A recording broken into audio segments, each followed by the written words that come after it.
Me llamo Adela Rojas y tengo 66 años. Lo que estoy a punto de contarles cambió mi vida para siempre. El funeral de mi esposo Vicente fue el día más silencioso de mi existencia. Allí, junto a su tumba, en el cementerio municipal de Villarrosa, recibí un mensaje de un número desconocido que me heló la sangre. «Estoy vivo. Ese no soy yo en el ataúd», decía el mensaje. Respondí con las manos temblorosas: «¿Quién eres?». La respuesta me quitó el aliento. «No puedo decirlo. Están vigilando. No confíes en nuestros hijos». Aquel momento partió mi alma en dos. Mi mundo se derrumbó cuando vi a Esteban y Rodrigo, mis propios hijos, de pie junto al ataúd con expresiones extrañamente tranquilas. Algo no estaba bien. Sus lágrimas parecían forzadas, sus abrazos tan fríos como el hielo. Durante 42 años, Vicente había sido mi compañero, mi refugio, mi razón de vivir.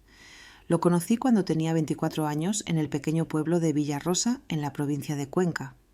Crecimos en los mismos caminos polvorientos, compartiendo sueños modestos. Yo limpiaba casas para mantener a mi madre enferma, mientras Vicente reparaba muebles y hacía pequeños trabajos de carpintería en un taller que heredó de su padre. Éramos pobres, pero éramos felices. Teníamos algo que el dinero no puede comprar: amor verdadero. Recuerdo la primera vez que me habló. Era un martes por la mañana. Yo caminaba hacia el mercado con mi vestido verde descolorido y mis zapatos gastados. Él salió de su taller con las manos manchadas de barniz y me sonrió con una timidez que me hizo enamorarme de él al instante. «Buenos días, Adela», me dijo con voz suave. «¿Necesitas que te arregle algo?». Yo no tenía nada que arreglar, pero inventé una excusa solo para hablar con él. Esa conversación se convirtió en citas bajo el viejo roble de la Plaza Mayor, luego en promesas de amor eterno y finalmente en una boda sencilla llena de esperanza. Los primeros años fueron duros. Vivíamos en una casa de 2 dormitorios con techo de tejas. Cuando llovía poníamos cubos por toda la casa para recoger las goteras, pero éramos felices. Vicente trabajaba desde el amanecer hasta el anochecer en su taller y yo cosía ropa para las mujeres del pueblo. Cuando nació Esteban pensé que mi corazón estallaría de felicidad. Era un bebé hermoso, con los ojos grandes de su padre y mi sonrisa. 2 años después llegó Rodrigo, igual de perfecto. Los crié con todo el amor del mundo, sacrificando mis propias necesidades por las suyas. Vicente era un padre maravilloso. Los llevaba a pescar al río los domingos, les enseñaba a arreglar cosas con sus manos y les contaba historias antes de dormir. Yo los alimentaba, los vestía y los consolaba cuando lloraban. Éramos una familia unida, o eso creía yo. A medida que crecían las cosas, empezaron a cambiar. Esteban, el mayor, siempre fue ambicioso. Desde pequeño preguntaba por qué vivíamos tan modestamente, por qué no teníamos un coche como otras familias. Rodrigo seguía su ejemplo en todo, como siempre había hecho. Cuando Esteban cumplió 18 años, Vicente le ofreció trabajo en el taller, pero él lo rechazó con desprecio. «No quiero ensuciarme las manos como tu papá. Voy a ser alguien importante». Esas palabras hirieron profundamente a Vicente, aunque nunca me lo dijo. Lo veía sentado en el porche por las noches mirando las estrellas con una expresión de tristeza. Su hijo había rechazado no solo su trabajo, sino toda su forma de vida. Los años pasaron y, para mi sorpresa, Esteban logró hacerse un nombre en el mundo de los negocios. Consiguió trabajo en una inmobiliaria en Cuenca. Rodrigo lo siguió poco después. Ambos empezaron a ganar dinero, mucho más del que Vicente y yo habíamos visto jamás. Al principio estaba tan orgullosa. Mis hijos habían logrado lo que nosotros nunca pudimos: escapar de la pobreza y construir una vida mejor. Pero poco a poco esa alegría se convirtió en tristeza. Las visitas se hicieron menos frecuentes y las llamadas telefónicas más cortas. Cuando venían llegaban en coches caros, vestidos con trajes elegantes, hablando de inversiones y propiedades. Nos miraban con una extraña mezcla de lástima y vergüenza. «Mamá», me dijo Esteban durante una de sus esporádicas visitas, «tú y papá deberían mudarse a un lugar mejor. Esta casa se está cayendo a pedazos». Tenía razón, pero esa casa guardaba todos nuestros recuerdos. Era donde habíamos criado a nuestros hijos, donde habíamos compartido miles de comidas, donde habíamos envejecido juntos. No era elegante, pero era nuestro hogar. Vicente, siempre sabio, me decía: «Adela, el dinero ha cambiado a nuestros hijos. Ya no somos suficientes para ellos». Yo me resistía a creerlo. Seguía justificando sus ausencias, sus llamadas breves, sus promesas rotas. «Están ocupados construyendo sus vidas», me decía a mí misma. «Algún día volverán a ser los niños amorosos que criamos». Pero en mi corazón sabía que Vicente tenía razón. Habíamos perdido a nuestros hijos mucho antes de que yo perdiera a mi esposo. Simplemente no sabía hasta qué punto nos habíamos convertido en extraños para ellos. El cambio más drástico llegó cuando Esteban se casó con Valeria Santillán, una mujer de la ciudad que nunca ocultó su desdén por nuestro estilo de vida sencillo. La primera vez que la trajo a casa, llegó con tacones altos que se hundían en la tierra de nuestro porche y un elegante vestido rojo que parecía más caro que todo lo que yo había poseído en mi vida. Encantada de conocerla, dijo con una sonrisa forzada, apenas extendiendo las puntas de los dedos para saludarme. Sus ojos recorrieron nuestra humilde casa con una expresión que no pude descifrar, pero que me hizo sentir pequeña. Durante la cena Valeria apenas tocó la comida que había preparado con tanto amor. Movía el guiso por el plato y cortaba pequeños trozos de pollo, pero casi no comió nada. Esteban parecía nervioso, disculpándose constantemente por cosas de las que nunca se había avergonzado antes. La próxima vez los llevaremos a un restaurante, le susurró a Valeria pensando que no podía oírlo, pero lo oí. Cada palabra atravesó mi corazón como un cuchillo. Rodrigo, por su parte, permaneció soltero, pero adoptó la misma actitud distante que su hermano. Sus visitas se limitaban a ocasiones especiales y aún así siempre parecía tener prisa por irse. Estaba constantemente en su teléfono cerrando negocios incluso durante nuestras conversaciones. «Mamá, tengo que irme», decía siempre antes de tiempo. «Tengo una reunión importante mañana temprano». Los domingos familiares se convirtieron en un recuerdo lejano. Las Navidades se volvieron frías y formales. Mis hijos traían regalos caros que no necesitábamos, se quedaban 2 o 3 horas y luego se iban con evidente alivio. Vicente y yo envejecimos solos, consolándonos el uno al otro. Él continuó trabajando en su taller, aunque sus manos ya no tenían la misma fuerza. Yo seguí con mi costura, pero mis ojos ya no eran los mismos. Nos las arreglábamos con nuestros pequeños ingresos, orgullosos de no pedir nada a nuestros exitosos hijos. «¿Sabes cuál es la parte más triste, Adela?», me dijo Vicente una noche mientras tomábamos café en el porche.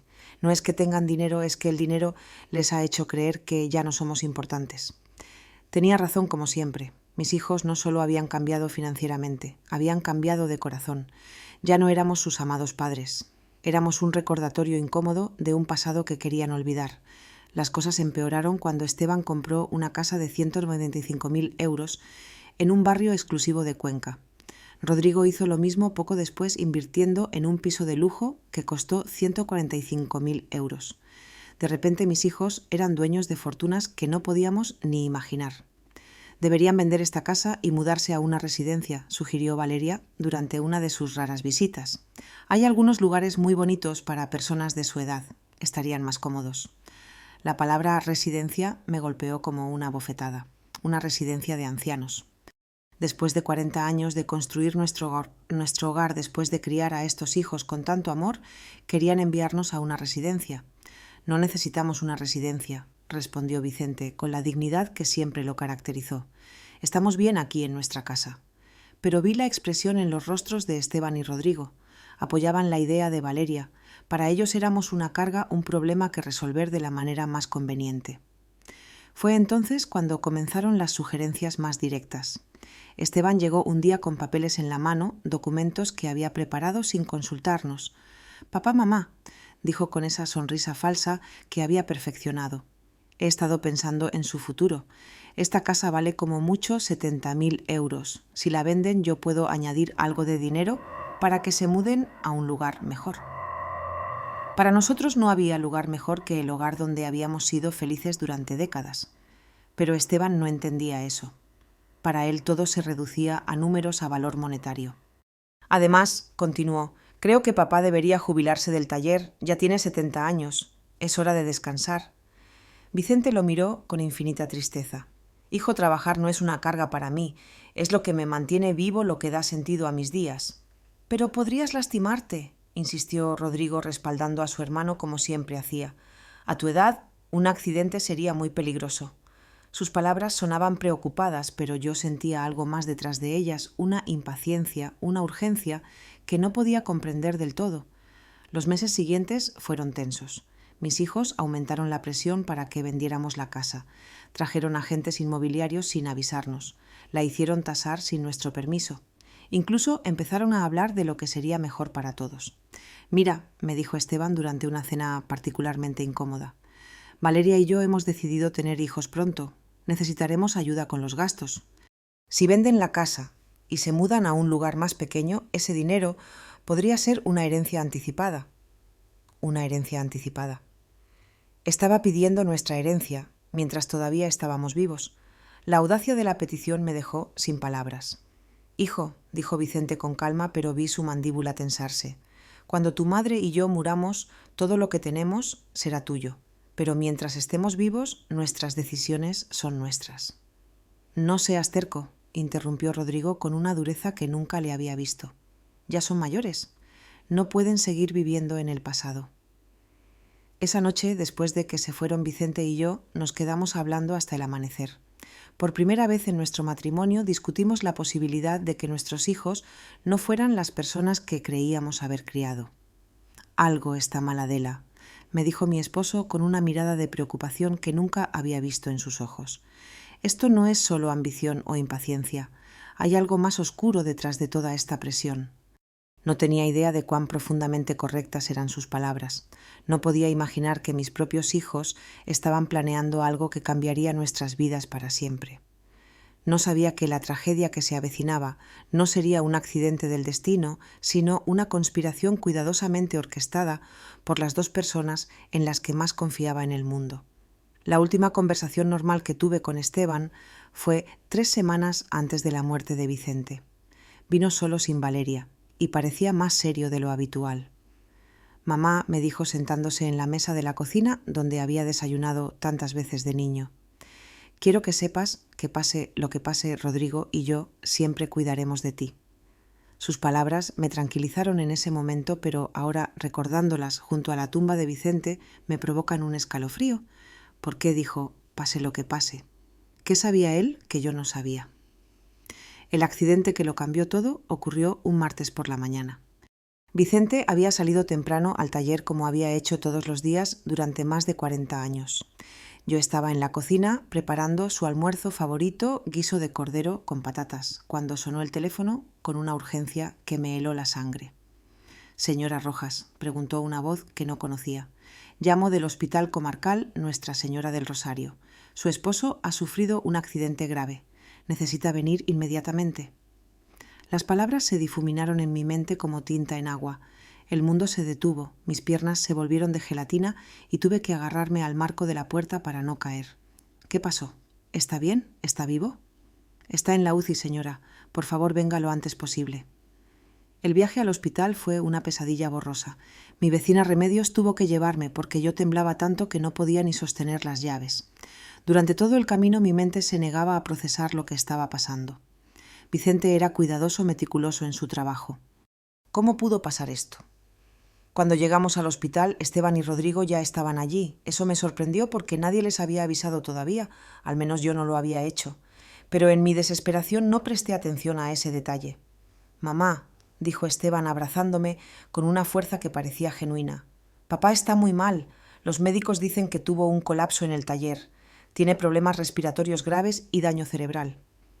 Los ojos de Rodrigo estaban rojos, pero algo en su expresión se sentía extraño. Parecía más nervioso que triste, como alguien que espera noticias importantes en lugar de alguien que sufre por su padre. «¿Podemos verlo?», pregunté desesperada. «Solo familia inmediata de 1 en 1 y máximo 5 minutos», explicó la enfermera. Cuando entré en esa habitación de la UCI, mi corazón se hundió. Vicente estaba conectado a una docena de máquinas con vendajes cubriendo parte de su rostro y brazos. Apenas lo reconocí. Su respiración era trabajosa artificial mantenida por máquinas que pitaban constantemente. Me acerqué a su cama y tomé su mano, la única parte de su cuerpo que parecía intacta. «Vicente, mi amor, estoy aquí. Todo va a estar bien. Vas a recuperarte como siempre lo haces». Por un momento sentí un ligero apretón en mi mano. Sus ojos se movieron detrás de sus párpados cerrados. Estaba luchando. Mi guerrero estaba luchando por volver a mí. Los siguientes 3 días fueron los más largos de mi vida. Prácticamente viví en el hospital durmiendo en las incómodas sillas de la sala de espera. Esteban y Rodrigo se turnaban para acompañarme, pero siempre parecían más interesados en hablar con los médicos que en consolar a su padre. Escuché conversaciones fragmentadas que no pude entender completamente en ese momento. Rodrigo preguntaba sobre el seguro médico, sobre el costo del tratamiento. Esteban estaba al teléfono hablando sobre pólizas de seguro de vida y beneficiarios. «Mamá», me dijo Esteban el segundo día, «revisamos el seguro de papá. Tiene una póliza de seguro de vida de 50.000 euros. También hay una póliza de accidentes laborales que podría cubrir hasta 45.000 euros más». ¿Por qué me hablaba de dinero cuando Vicente todavía estaba luchando por su vida? ¿Por qué se preocupaba por seguros en lugar de por la recuperación de su padre? «No me importa el dinero», respondí con dureza. «Solo quiero que tu papá se mejore». «Por supuesto, mamá», dijo, pero vi algo en sus ojos que no me gustó. Una frialdad, una calculadora funcionando, mientras su padre yacía muriendo. Al tercer día los médicos nos dieron la noticia más devastadora de mi vida. El doctor Bustamante, un hombre mayor con una expresión compasiva, nos reunió en una pequeña oficina. «Señora Rojas», comenzó suavemente, «el estado de su esposo es crítico. El daño cerebral es más severo de lo que pensamos inicialmente. Tenemos que ser realistas sobre sus posibilidades». «¿Qué significa eso?», pregunté, aunque mi corazón ya conocía la respuesta. «Significa que debemos prepararnos para lo peor. Su esposo está en coma inducido. Podríamos mantenerlo vivo indefinidamente, pero su calidad de vida, bueno, es muy poco probable que recupere la consciencia». Mi mundo se derrumbó a mi alrededor. 42 años de matrimonio, toda una vida construida juntos, y ahora me decían que todo se estaba desvaneciendo como humo. «Queremos intentar todo», dije entre sollozos. «No importa el costo, no importa cuánto tiempo tome». Pero Esteban intercambió una mirada con Rodrigo que me inquietó profundamente. «Mamá», dijo Esteban con una voz que intentaba sonar comprensiva, «tenemos que ser prácticos. Papá no querría vivir así. Él siempre dijo que nunca quería ser una carga para nadie». «Una carga». Exploté con una furia que no sabía que tenía. «Es tu padre. No es una carga. Es el hombre que te crió, que trabajó toda su vida para darte lo mejor que pudo». «Lo sabemos, mamá», intervino Rodrigo. «Pero también tenemos que pensar en ti. Las facturas médicas van a ser enormes. Podrían acabar con todos tus ahorros». Otra vez el dinero, siempre el dinero. Mi esposo estaba muriendo y ellos estaban calculando costos. Esa noche sola en la habitación del hospital tomé la mano de Vicente y le hablé como si pudiera oírme. «Mi amor, no sé qué hacer. Los médicos dicen que no hay esperanza, pero no puedo dejarte ir. No puedo imaginar mi vida sin ti». Fue entonces cuando pasó algo que todavía me pone la piel de gallina. Sus dedos se movieron ligeramente apretando los míos con una fuerza casi imperceptible. Sus labios se movieron como si intentara decir algo, pero no salió ningún sonido. Llamé a las enfermeras desesperada. «Está reaccionando. Está intentando hablar». Pero para cuando llegaron Vicente había vuelto a su estado anterior. La enfermera revisó los monitores y negó con la cabeza. «A veces hay espasmos musculares involuntarios, señora. No significa que esté consciente». Pero yo sabía lo que había sentido. Vicente había intentado comunicarse conmigo, había luchado por decirme algo importante. 2 días después, en la madrugada del viernes, las alarmas de las máquinas se dispararon. Las luces parpadearon. Las enfermeras corrieron a la habitación de Vicente. Yo estaba durmiendo en el pasillo cuando el ruido me despertó. «No, no, no», grité corriendo hacia la habitación.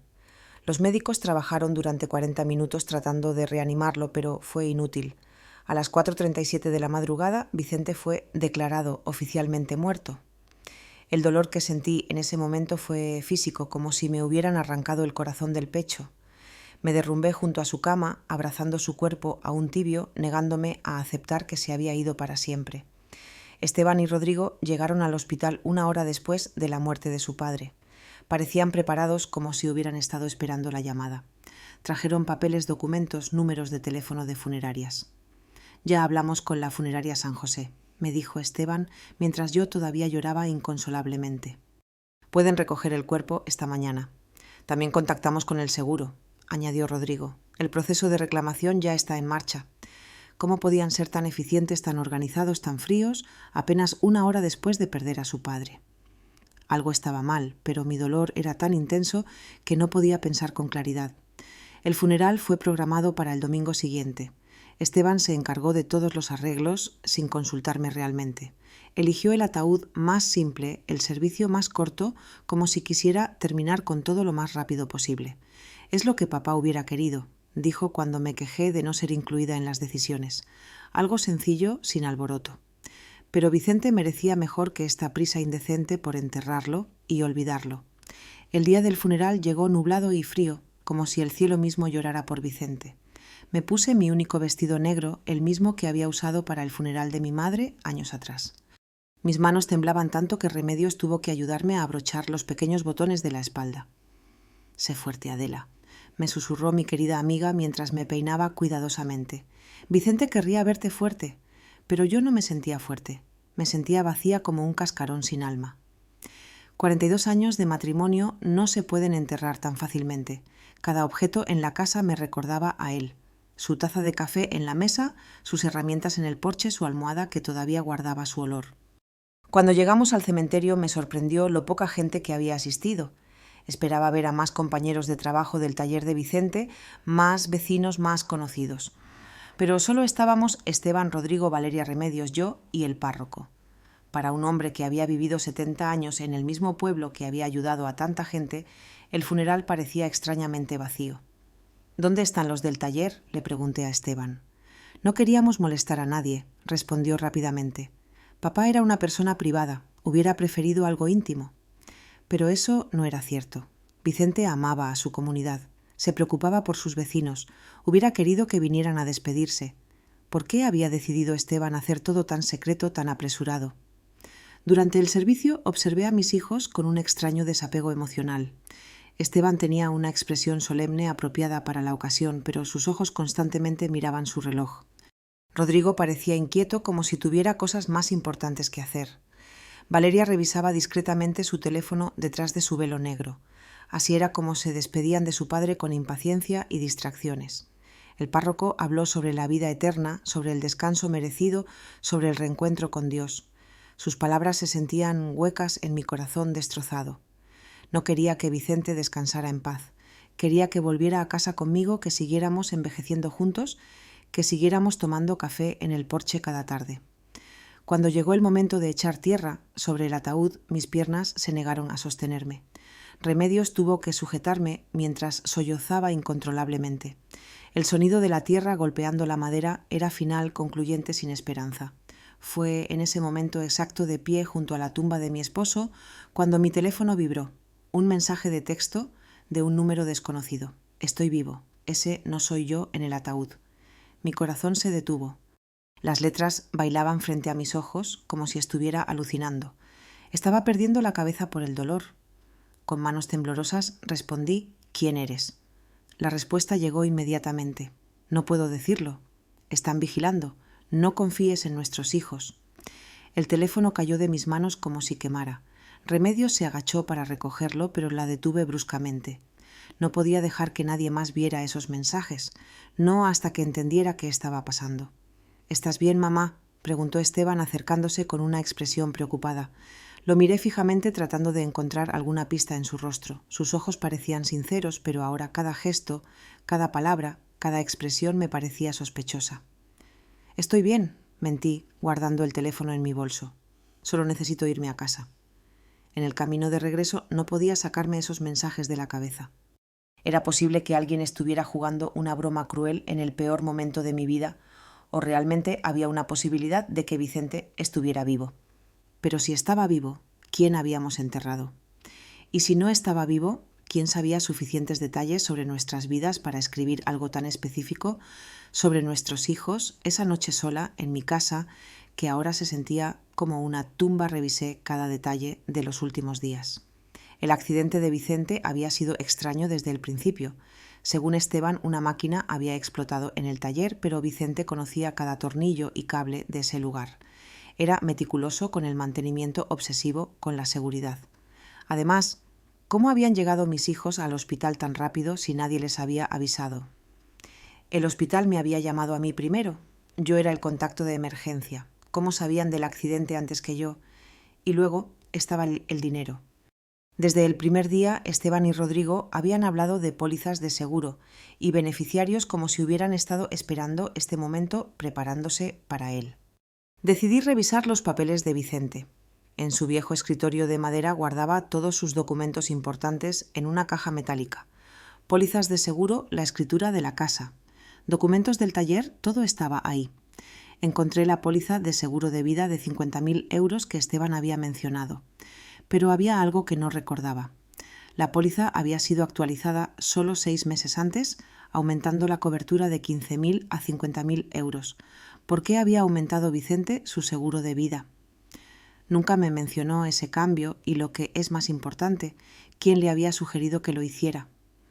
Seguí buscando y encontré algo aún más inquietante. Una póliza de accidentes laborales que no conocía, comprada apenas 2 meses antes de su muerte. 45.000 euros en caso de muerte accidental en el trabajo. 95.000 euros en total. Una fortuna para una familia como la nuestra, pero también una fortuna lo suficientemente tentadora para alguien sin escrúpulos. Mi teléfono vibró de nuevo. Otro mensaje del mismo número desconocido. Revisa la cuenta del banco, mira quién ha estado moviendo dinero. Esta vez no dudé. Esta persona, quien quiera que fuera, sabía demasiado para ser un bromista. Sabía sobre el seguro, sabía sobre mis hijos, sabía detalles que solo alguien muy cercano a nosotros podría conocer. Al día siguiente fui al Banco Popular, donde Vicente y yo habíamos tenido nuestra cuenta durante 30 años. La señora Soledad, la gerente, que nos había conocido, siempre me saludó con sinceras condolencias. Adela, lo siento mucho por Vicente. Era un buen hombre. Gracias, Soledad. Vine a revisar nuestras cuentas. Necesito entender nuestra situación financiera. Me mostró los extractos bancarios de los últimos 6 meses. Lo que vi me heló. Durante los últimos 6 meses se habían hecho grandes retiros de nuestra cuenta de ahorros. 1.200 euros en enero, 2.500 euros en marzo, 3.800 euros en mayo. Dinero que no sabía que había sido movido. ¿Quién autorizó estos retiros?, pregunté con la voz temblorosa. Su esposo vino en persona, explicó la señora Soledad. Dijo que necesitaba el dinero para reparaciones en el taller. Pero yo llevaba las cuentas de la casa. Sabía exactamente cuánto dinero teníamos y en qué lo gastábamos. Vicente nunca había mencionado reparaciones costosas en el taller y definitivamente nunca habíamos hablado de retirar miles de euros de nuestros ahorros. ¿Tiene las firmas de esos retiros?, pregunté. Me mostró los recibos. Efectivamente parecía la firma de Vicente, pero algo en la escritura se veía extraño. Era demasiado temblorosa, demasiado insegura para su escritura, normalmente firme y clara. ¿Soledad?, pregunté con el corazón latiendo fuerte. ¿Vino solo a hacer estos retiros o alguien lo acompañó? Pensó por un momento. Ahora que lo menciona, creo que vino con uno de sus hijos 1 o 2 veces. Esteban, creo. Dijo que estaba ayudando a su padre con el papeleo porque Vicente tenía problemas para leer documentos sin sus gafas. Esteban. Mi hijo había estado involucrado en retiros de dinero que yo no conocía, usando los ojos cansados de su padre como excusa. Pero Vicente veía perfectamente bien con sus gafas, que nunca se quitaba durante el día. Esa tarde, mientras revisaba los recibos bancarios, una y otra vez recibí otro mensaje. El seguro fue idea de ellos. Convencieron a Vicente de que necesitaba más protección para ti. Era una trampa. Ya no podía negar la evidencia que se acumulaba frente a mí. Las pólizas de seguro misteriosamente aumentadas, los retiros de dinero no autorizados, la presencia de Esteban en transacciones de las que no sabía nada, su sospechosa eficiencia al organizar el funeral, su frialdad durante la agonía de su padre. Pero la pregunta que me aterrorizaba era si realmente habían planeado la muerte de Vicente. ¿Cómo lo habían hecho? ¿Y quién me estaba enviando estos mensajes? ¿Cómo sabía esta persona tanto sobre lo que había pasado? Los días siguientes se convirtieron en una pesadilla de dudas y sospechas. Cada sonrisa de Esteban, cada abrazo de Rodrigo, cada palabra de condolencia se sentía como una máscara ocultando algo siniestro. Pero necesitaba más pruebas antes de poder aceptar una verdad tan horrible como la que estaba tomando forma en mi mente. Mi teléfono seguía recibiendo mensajes del número misterioso. Ve al taller de Vicente, busca en su escritorio, hay cosas que no viste. Decidí ir al taller por primera vez desde el accidente. Esteban había dicho que una máquina había explotado, pero cuando llegué allí encontré algo completamente diferente de lo que esperaba. El taller estaba extrañamente limpio, demasiado limpio para haber sido el escenario de una explosión. No había marcas de quemaduras en las paredes, ni escombros, ni señales de la destrucción que un accidente tan grave debería haber causado. ¿Dónde está la máquina que explotó?, pregunté en voz alta. Busqué por todo el taller y encontré cada máquina en su lugar, funcionando perfectamente. La soldadora, el compresor, la sierra eléctrica, todas estaban intactas.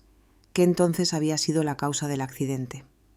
En el escritorio de Vicente encontré algo que me heló la sangre. Una nota escrita con su letra fechada 3 días antes de su muerte. Esteban insiste en que necesito más seguro. Dice que es para Adela, pero algo no se siente bien. No confío en sus intenciones. Debajo de esa nota había otra. Rodrigo me trajo unos papeles para firmar. Dice que son para modernizar el taller, pero no entiendo de qué se trata. ¿Por qué tanta prisa? Mi esposo había tenido sospechas. Había intuido las malas intenciones de nuestros hijos, pero había muerto antes de poder contármelo. Seguí buscando y encontré un sobre sellado con mi nombre. Lo abrí con manos temblorosas. Era una carta de Vicente. Mi queridísima Adela, si estás leyendo esto, significa que algo me ha pasado. En los últimos meses he notado cambios extraños en Esteban y Rodrigo. Están demasiado interesados en nuestro dinero, en los seguros en que vendamos la casa. Valeria está presionando mucho. Ayer Esteban me dijo que debería estar más preocupado por mi seguridad porque, a mi edad, cualquier accidente podría ser fatal. No sé por qué, pero esas palabras sonaron como una amenaza. Te amo, Adela. Si algo me pasa, no confíes ciegamente en nadie, ni siquiera en nuestros hijos. La carta cayó de mis manos. Vicente había presentido su propia muerte. Había visto las señales que yo, cegada por el amor maternal, había ignorado. Esa noche Esteban vino a visitarme. Llegó con una botella de vino y una sonrisa que ahora me parecía completamente falsa. «Mamá, he estado pensando en tu futuro», dijo sirviéndose una copa sin preguntar si yo quería una. «El dinero del seguro ya está en proceso. Serán 95.000 euros». «¿Cómo sabes la cantidad exacta?», pregunté fingiendo inocencia. «Bueno, yo ayudé a papá con el papeleo del seguro. Quería asegurarse de que tuviera suficiente dinero para vivir cómodamente». Una mentira. Vicente nunca había querido aumentar el seguro. Según su propia nota, había sido presionado por Esteban. «¿Y qué crees que debería hacer con ese dinero?», pregunté observando cuidadosamente su reacción. Sus ojos se iluminaron con un brillo que me dio escalofríos. «Podrías comprar una casa más pequeña y acogedora, o mejor aún mudarte a una bonita residencia donde tendrías compañía y atención médica. Rodrigo y yo podríamos gestionar tu dinero para que rinda más. Sabemos de inversiones, de negocios. Podríamos triplicar esa cantidad en unos años. Triplicar mi dinero o hacerlo desaparecer en sus propios bolsillos. Solo queremos cuidarte, mamá», dijo Valeria con su dulzura falsa, «pero no por mucho tiempo, por tu propio bien». Después de que se fueron me senté en mi cocina temblando de rabia y miedo. Mis propios hijos no solo habían asesinado a su padre, sino que ahora estaban planeando robarme todo lo que me quedaba. Esa noche mi teléfono vibró con un mensaje más largo que los demás. «Adela, soy Sebastián Aguirre, investigador privado. Vicente me contrató 6 semanas antes de morir porque sospechaba de Esteban y Rodrigo. Lo envenenaron con metanol mezclado en su café del desayuno. Tengo pruebas de audio de sus conversaciones planeando todo. Mañana a las 3 de la tarde ve al café El Rincón. Siéntate en la mesa del fondo. Estaré allí». Por fin sabría quién me había estado enviando esos mensajes y, lo que es más importante, tendría las pruebas que necesitaba para hacer justicia por la muerte de mi esposo. Pero también sabía que no tenía mucho tiempo.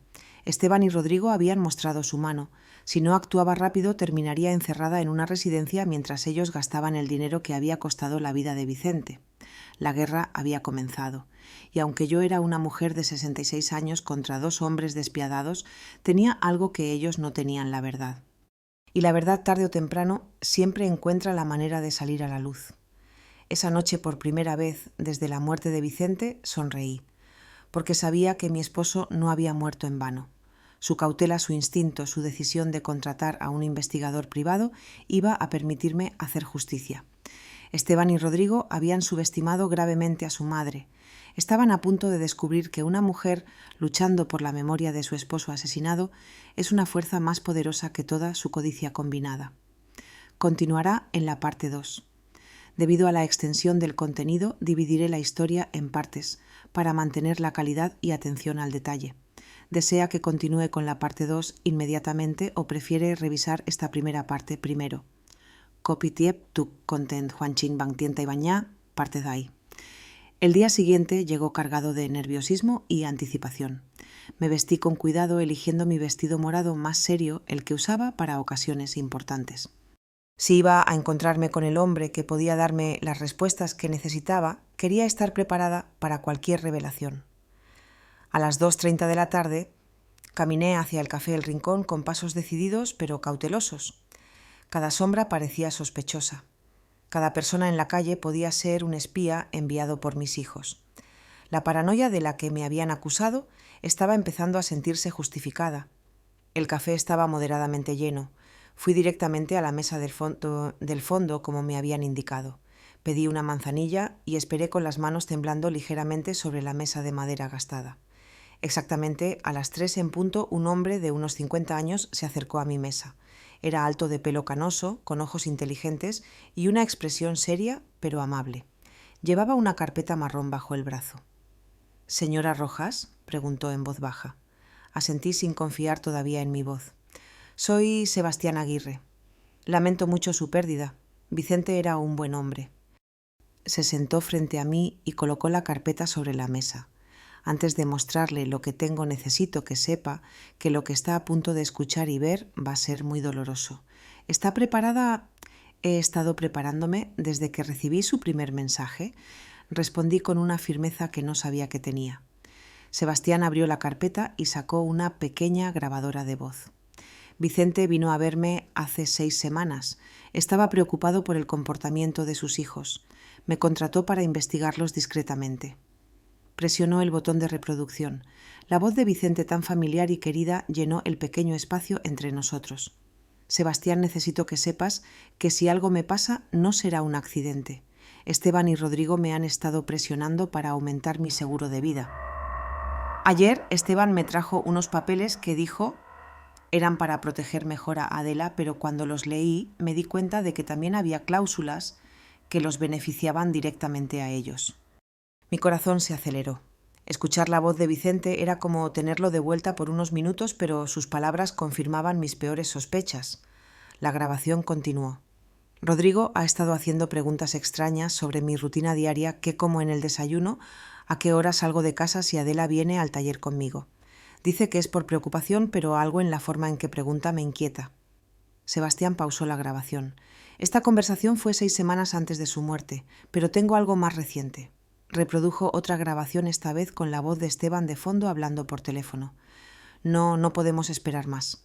El viejo está empezando a sospechar. Ayer me preguntó por qué estaba tan interesado en su seguro. Sí, ya tengo el metanol. Funciona perfectamente porque los síntomas parecen un ataque cardíaco o un derrame cerebral. No, mamá, no será un problema. Después de que papá muera estará tan devastada que podremos hacer lo que queramos con ella. Las lágrimas comenzaron a rodar por mis mejillas.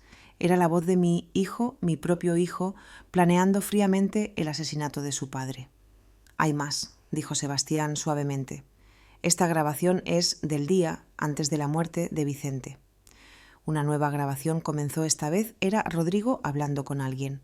«Todo está listo. Mañana Esteban va a poner el metanol en el café de papá. Le dijimos que era un suplemento vitamínico especial que recomendó un médico. El idiota lo va a beber sin sospechar nada. Los síntomas empezarán con mareos y confusión, luego pérdida de vista, convulsiones, coma. Los médicos pensarán que es un derrame o un ataque cardíaco. Para cuando se den cuenta de que es envenenamiento será demasiado tarde». Mi mundo se derrumbó completamente. No solo habían planeado el asesinato de Vicente, sino que lo habían ejecutado con una frialdad que me aterrorizaba. ¿Cómo era posible que mis hijos, los bebés que había amamantado, los niños que había consolado en sus pesadillas, fueran capaces de algo tan monstruoso? «¿Cómo consiguió estas grabaciones?», pregunté entre sollozos. «Vicente me había pedido que pusiera dispositivos de escucha en su casa», explicó Sebastián.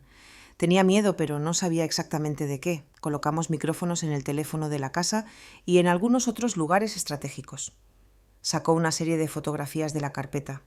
«También tengo esto. Esteban comprando metanol en una ferretería a 30 kilómetros del pueblo. Pagó en efectivo y usó un nombre falso, pero lo tengo en vídeo. Las fotografías mostraban claramente a Esteban saliendo de una ferretería con una pequeña botella en las manos. La fecha en las fotos era 5 días antes de la muerte de Vicente. Y esto, continuó Sebastián mostrándome más documentos. Estos son los registros financieros de Esteban y Rodrigo de los últimos 6 meses. Han estado gastando mucho más dinero del que sus ingresos justifican. Esteban debe 65.000 euros a un prestamista de la ciudad. Rodrigo tiene deudas de juego por 35.000 euros. Estaban desesperados. Todo empezó a tener sentido. No era solo codicia lo que había motivado el asesinato de Vicente, era desesperación financiera. Mis hijos estaban arruinados y vieron a su padre como una fuente de dinero fácil y rápido. ¿Por qué no fue a la policía inmediatamente después de la muerte de Vicente?, le pregunté. Porque Esteban y Rodrigo son muy inteligentes. Sobornaron al médico que atendió a Vicente en el hospital para que cambiara el diagnóstico oficial. En lugar de envenenamiento, el certificado de defunción dice insuficiencia cardíaca debido a complicaciones de un accidente laboral. Sin esa evidencia médica, mis grabaciones podrían no haber sido suficientes para una condena.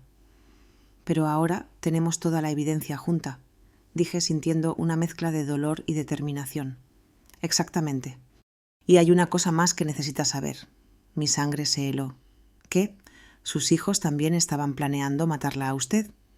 Sebastián reprodujo una última grabación, esta vez con las voces de Esteban y Rodrigo juntas. Una vez que tengamos el dinero del seguro de papá, necesitamos deshacernos de mamá también, decía Esteban. No podemos arriesgarnos a que sospeche o que alguien más le meta ideas en la cabeza. ¿Cómo?, preguntaba Rodrigo. Igual que con papá, pero esta vez podemos hacer que parezca un suicidio por depresión. Una viuda que no puede vivir sin su esposo. Nadie lo cuestionaría. Y el dinero como sus únicos herederos, todo sería nuestro. La casa, los ahorros, el dinero del seguro, casi 200.000 euros en total. La grabación se detuvo. Yo estaba temblando incontrolablemente. Mis hijos no solo habían asesinado a su padre, sino que estaban planeando asesinarme a mí también. Todo por dinero. Señora Rojas, dijo Sebastián gentilmente. Sé que esto es devastador, pero tenemos suficiente evidencia para hacer que paguen por lo que hicieron. ¿Qué hacemos ahora?, pregunté secándome las lágrimas. Primero necesitamos ir a la policía con toda esta evidencia. El sargento Domínguez es un hombre honesto, no está involucrado en la corrupción. Segundo, necesitamos actuar rápido. Sus hijos están planeando hacer que la declaren mentalmente incompetente mañana. Si tienen éxito, será mucho más difícil proceder legalmente. ¿Mañana? Sí, intercepté una conversación telefónica esta mañana. Se están reuniendo con el juez Martínez a las 10 de la mañana para iniciar el proceso de incapacitación mental. Me levanté de la mesa con una determinación que no había sentido en semanas. Entonces tenemos que actuar esta noche. Exactamente, confirmó Sebastián. Pero primero hay una cosa más que quiero mostrarle.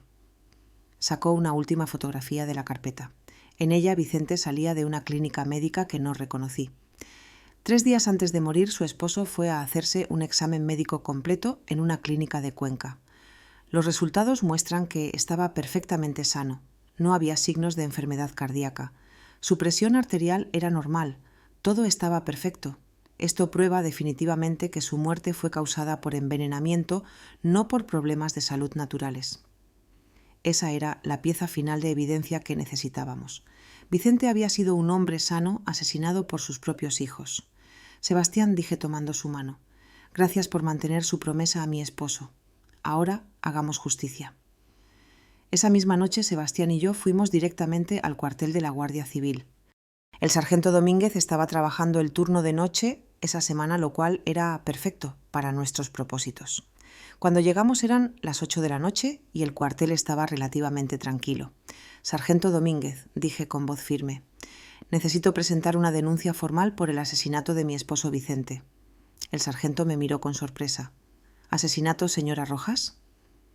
El certificado de defunción dice que murió por complicaciones cardíacas después de un accidente laboral.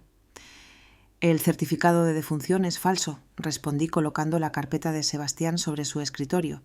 Mi esposo fue deliberadamente envenenado con metanol por nuestros propios hijos. Durante las siguientes 2 horas, Sebastián y yo presentamos toda la evidencia. Las grabaciones de audio, las fotografías de Esteban comprando metanol, los documentos bancarios mostrando los retiros no autorizados, los resultados médicos de Vicente, probando su perfecta salud, y finalmente las conversaciones grabadas donde mis hijos confesaban tanto el asesinato de su padre como sus planes de matarme a mí. El sargento Domínguez escuchó cada grabación con una expresión cada vez más seria. Cuando terminamos, se reclinó en su silla y negó con la cabeza con incredulidad. Esto es monstruoso», murmuró. «¿Está segura de que quiere seguir adelante con esto, señora Rojas? Una vez que arrestemos a sus hijos, no habrá vuelta atrás». «Sargento», respondí con toda la dignidad que pude reunir, «esos hombres asesinaron a mi esposo a sangre fría por dinero. Estaban planeando asesinarme también. Ya no son mis hijos. Son criminales que deben pagar por sus crímenes». El sargento Domínguez llamó inmediatamente al fiscal. A pesar de la hora tardía, la gravedad del caso hizo que el fiscal viniera personalmente al cuartel. Después de revisar toda la evidencia, autorizó inmediatamente órdenes de arresto para Esteban y Rodrigo. «Procederemos al amanecer», explicó el fiscal. «Necesitamos asegurarnos de tener toda la evidencia antes de que puedan destruir cualquier prueba adicional». Sebastián me llevó a casa esa noche. «¿Estará bien sola?», preguntó con preocupación. «Estaré bien», respondí. «Después de todo lo que he descubierto, ya no tengo miedo. Tengo la justicia de mi lado». No pude dormir esa noche. Me quedé despierta sentada en la cocina mirando las fotografías de Vicente que teníamos en las paredes. Por primera vez desde su muerte no sentía solo dolor. Sentía una extraña mezcla de tristeza y satisfacción sabiendo que la justicia por su asesinato estaba llegando pronto. A las 6 de la mañana mi teléfono sonó. Era Esteban. «Mamá, necesitas venir a casa de Rodrigo ahora mismo. Ha pasado algo terrible». «¿Qué pasó?», pregunté fingiendo preocupación. «Es mejor que te lo explique en persona. Por favor, ven rápidamente». Sabía que era una trampa. Después de escuchar las grabaciones la noche anterior, sabía que estaban planeando adelantar sus planes para deshacerse de mí, pero también sabía que la policía ya estaba en camino para arrestarlos. «Voy para allá», mentí. En lugar de ir a casa de Rodrigo, me quedé en mi cocina esperando. A las 7:30 de la mañana vi desde mi ventana como varios coches de la Guardia Civil se dirigían hacia las casas de mis hijos en diferentes direcciones. Mi teléfono sonó repetidamente durante la siguiente hora. Primero Esteban, luego Rodrigo, ambos con voces cada vez más desesperadas preguntando dónde estaba. Pero no respondí ninguna llamada. A las 9 de la mañana el sargento Domínguez tocó a mi puerta. «Señora Rojas, hemos arrestado a Esteban y Rodrigo. Están bajo custodia policial acusados de asesinato en primer grado y conspiración para cometer asesinato». Sentí que mis piernas temblaban, pero esta vez no era de miedo, era de alivio. «¿Cómo reaccionaron?», pregunté. Esteban lo negó todo al principio, pero cuando le pusimos las grabaciones se derrumbó.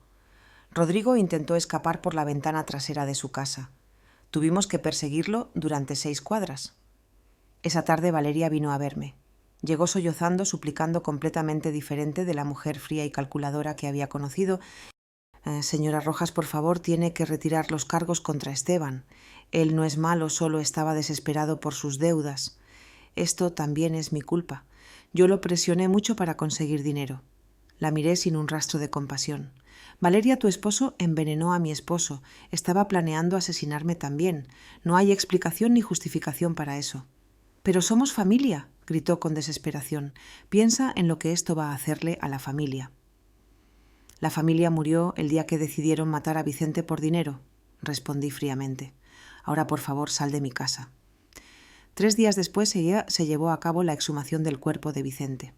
Los resultados del laboratorio confirmaron exactamente lo que Sebastián había descubierto: niveles letales de metanol en su sistema suficientes para causar todos los síntomas que había experimentado antes de su muerte.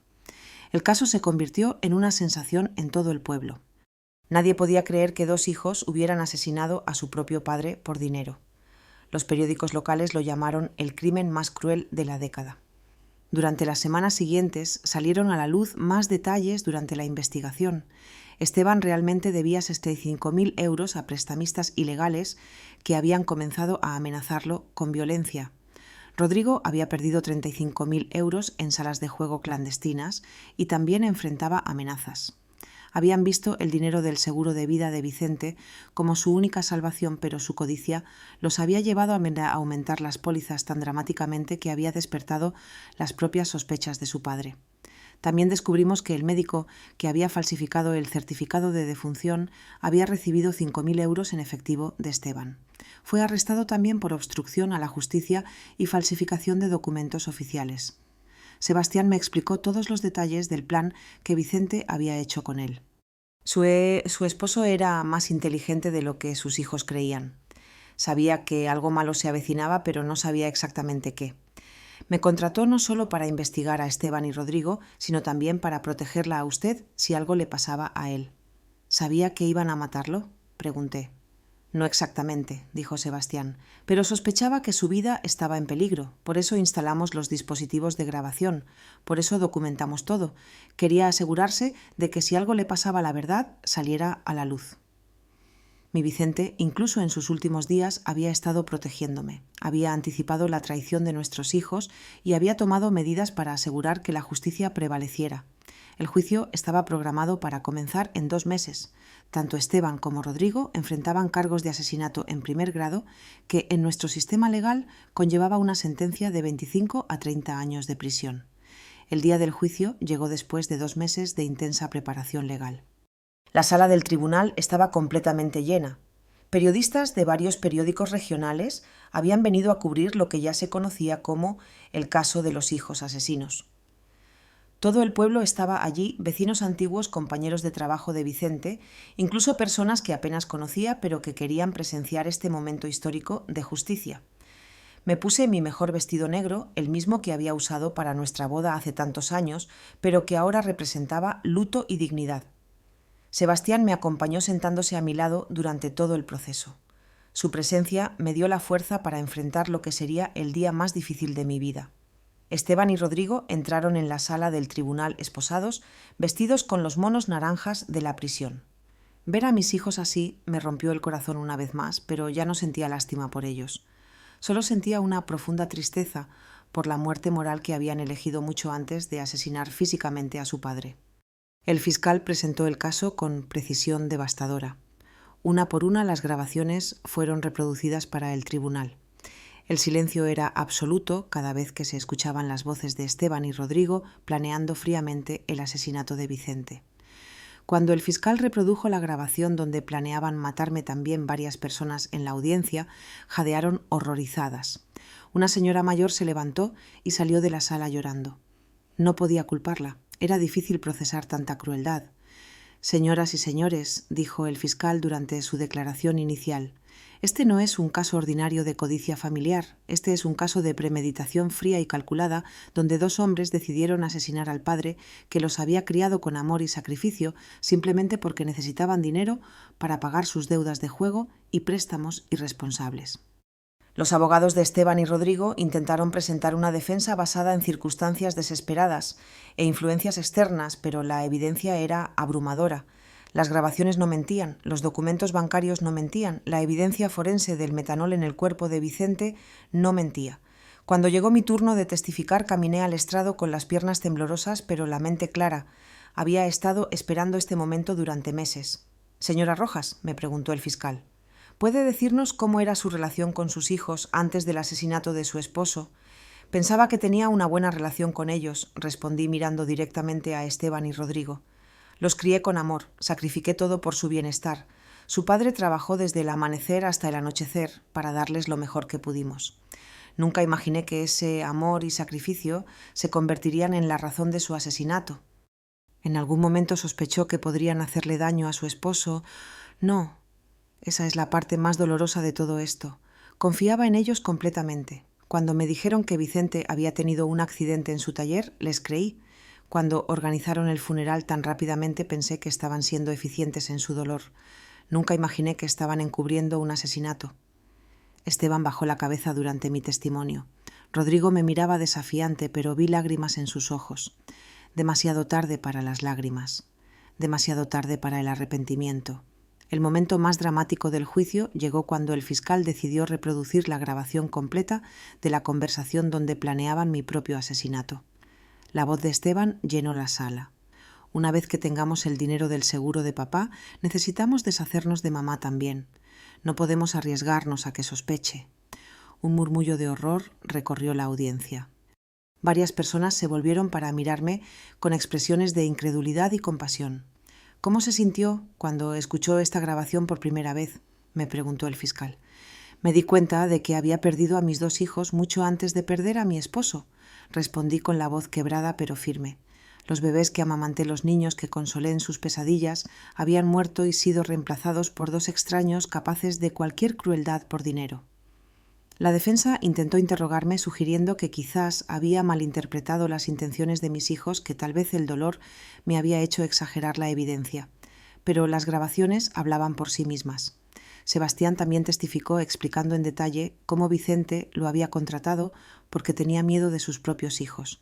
Describió cada paso de la investigación, cada pieza de evidencia recopilada, cada momento grabado que revelaba la verdad. El médico forense presentó los resultados de la exhumación confirmando la presencia letal de metanol en el cuerpo de Vicente. Explicó cómo este veneno actúa lentamente, causando exactamente los síntomas que mi esposo había experimentado antes de morir. Después de 3 días de testimonio devastador, llegaron los alegatos finales. El fiscal fue aplastante. Esteban y Rodrigo no son víctimas de las circunstancias, son depredadores que vieron a sus propios padres como obstáculos financieros que debían ser eliminados. Planearon, ejecutaron y encubrieron el asesinato de Vicente y estaban planeando hacer lo mismo con Adela. No merecen compasión, merecen justicia.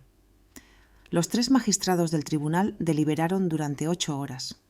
Cuando regresaron, el silencio en la sala era absoluto. Podía escuchar los latidos de mi propio corazón mientras el juez leía el veredicto.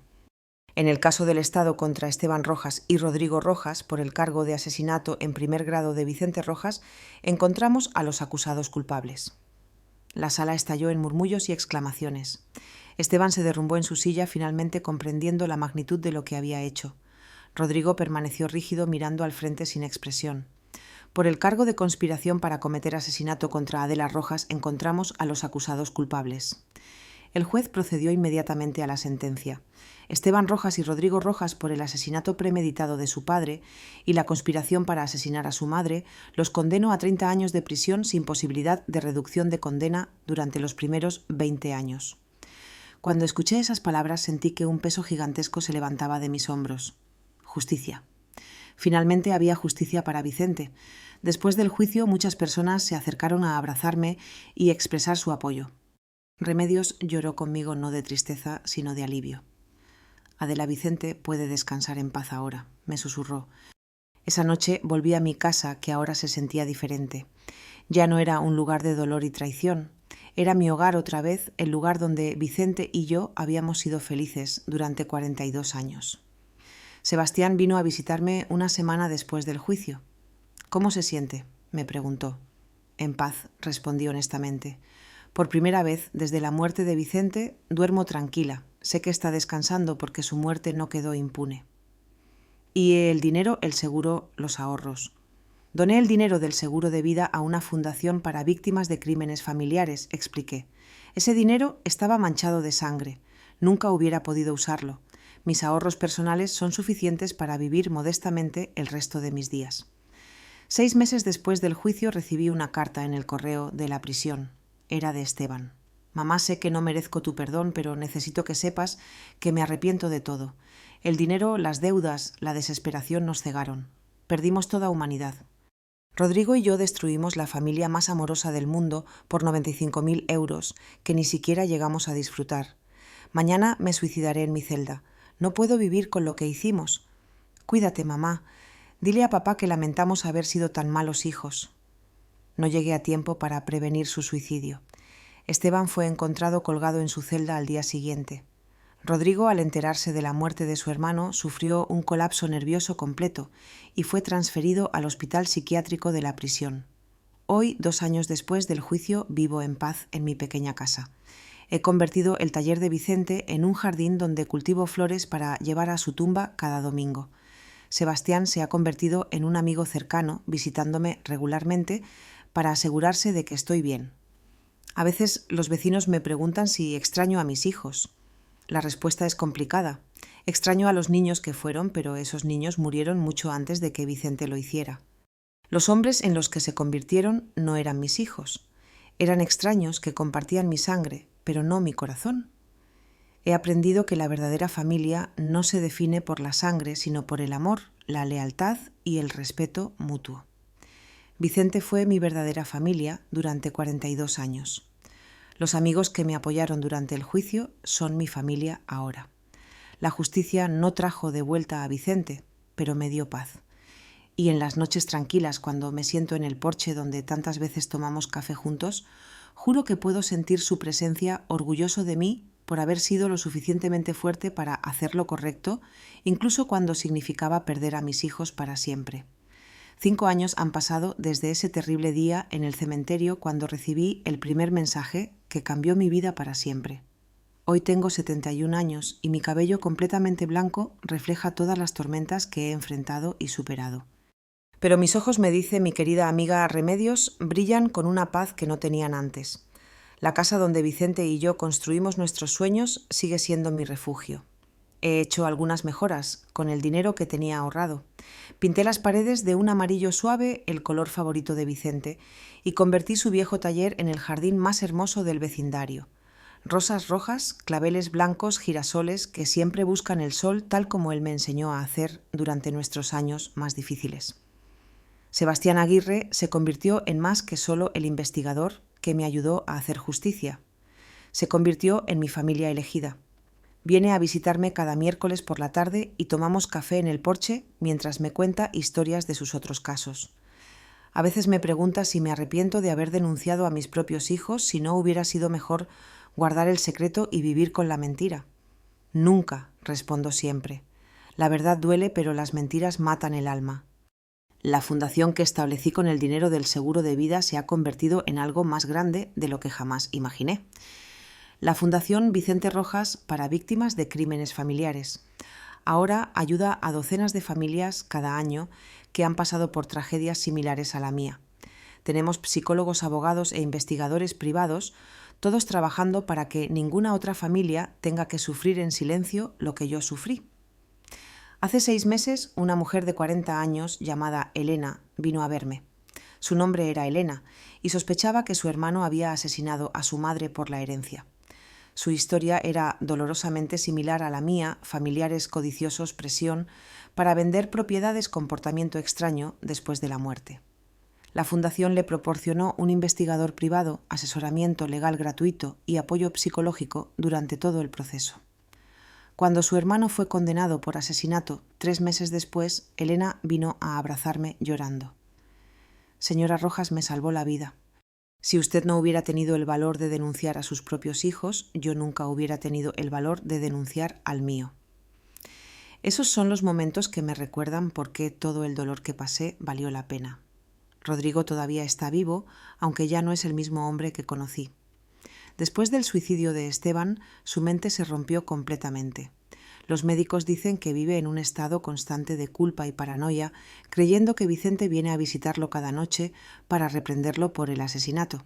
Ha intentado suicidarse 3 veces, pero los guardias de la prisión lo mantienen bajo vigilancia constante. Recibo cartas de él ocasionalmente.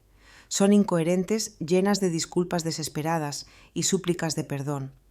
Al principio las leía buscando algún rastro del hijo que crié con tanto amor. Pero luego me di cuenta de que leer esas cartas solo reabría heridas que ya habían sanado. Ahora las guardo sin abrir en una caja de zapatos. Tal vez algún día las lea, tal vez no. Tengo el derecho de proteger mi paz mental. Valeria desapareció del pueblo inmediatamente después del juicio. Alguien me dijo que se mudó a Madrid y cambió su nombre. No la culpo. Llevar el apellido de un asesino no debe ser fácil. A veces me pregunto si sabía lo que Esteban estaba planeando, si fue cómplice silenciosa del asesinato de Vicente. Pero esas preguntas pertenecen al pasado y he aprendido a vivir en el presente. El pueblo de Villarrosa nunca olvidará el caso. Se ha convertido en una leyenda local, una historia que los padres cuentan a sus hijos como advertencia sobre la codicia y la traición. Algunos me ven como una heroína, otros como una mujer cruel que envió a sus propios hijos a prisión. No me importa lo que piensen. Conozco la verdad y la verdad me ha dado la paz que necesitaba. Mi salud se mantiene sorprendentemente buena para mi edad. El médico dice que es porque finalmente pude liberarme del estrés y la tristeza que llevaba. El cuerpo sana cuando el corazón encuentra paz, me explicó durante mi último chequeo. Las mañanas de domingo son mis favoritas. Corto flores frescas de mi jardín y camino al cementerio para visitar la tumba de Vicente. Su lápida ahora tiene una inscripción que mandé grabar después del juicio: Vicente Rojas esposo, amado padre, traicionado, hombre honorable. Su amor fue más fuerte que su muerte. Le cuento todo lo que ha pasado durante la semana. Le hablo sobre la fundación, sobre las familias que hemos ayudado, sobre las cartas de agradecimiento que recibo de personas que encontraron justicia gracias a nuestra historia. Juro que puedo sentir su aprobación en el viento que mueve las hojas de los árboles cercanos. ¿Sabes qué es lo más extraño, mi amor?, le dije durante mi última visita. Ya no siento dolor cuando pienso en Esteban y Rodrigo. Solo siento lástima porque tenían todo el amor del mundo y eligieron el odio. Tenían una familia que los adoraba y eligieron la traición. Tenían la oportunidad de ser hombres honorables como tú y eligieron ser asesinos. La semana pasada una periodista de Madrid vino a entrevistarme para un documental sobre crímenes familiares. Me preguntó si había algo que quisiera decir a otras personas que podrían estar pasando por situaciones similares. La familia no es una excusa para el crimen, respondí. El amor sin límites es amor verdadero. Si alguien que dice amarte es capaz de hacerte daño por dinero o conveniencia, esa persona no te ama realmente. Y nunca es demasiado tarde para buscar justicia sin importar quién sea el culpable. Este año, en el 5º aniversario de la muerte de Vicente, organicé una ceremonia especial en su memoria. Vinieron más de 200 personas, vecinos, miembros de la Fundación Familias que hemos ayudado a autoridades locales. Fue hermoso ver cómo su muerte, que comenzó como una tragedia, se había convertido en una fuerza para el bien en tantas vidas. Sebastián dio un discurso emotivo. Vicente Rojas murió por la codicia de sus hijos, pero su legado vive en cada familia que encuentra justicia gracias al valor de su esposa. El mal intentó destruir su historia, pero el bien la convirtió en esperanza para otros. Por la noche, antes de irme a dormir, a veces saco las viejas fotografías de cuando Esteban y Rodrigo eran niños. Los veo jugando en el patio, abrazando a su padre, riendo conmigo en Navidades pasadas. Me permito llorar por esos niños inocentes que una vez existieron antes de que la codicia los corrompiera completamente. Pero ya no lloro por los hombres en los que se convirtieron. Esos hombres eligieron su destino. Mi historia terminó siendo más grande que mi tragedia personal. Se ha convertido en un símbolo de que la justicia es posible incluso cuando viene de las fuentes más inesperadas. Una viuda de 66 años demostró que la verdad es más poderosa que las mentiras, que el amor verdadero es más fuerte que la traición y que nunca es demasiado tarde para hacer lo correcto. Mañana es miércoles y Sebastián vendrá a tomar café como siempre. Le haré su pastelito favorito y le contaré sobre las cartas de agradecimiento que llegaron esta semana. Después trabajaremos juntos en el jardín plantando nuevas flores para la primavera. La vida continúa más simple, pero más auténtica que antes. He aprendido que la verdadera familia no se trata de sangre compartida, sino de valores compartidos, respeto mutuo y un amor que nunca se convierte en daño. Vicente, donde quiera que estés, espero que sepas que mantuve la promesa que te hice junto a tu tumba aquel terrible día. Encontré la verdad, busqué justicia y convertí nuestro dolor en esperanza para otros. Tu muerte no fue en vano, mi amor.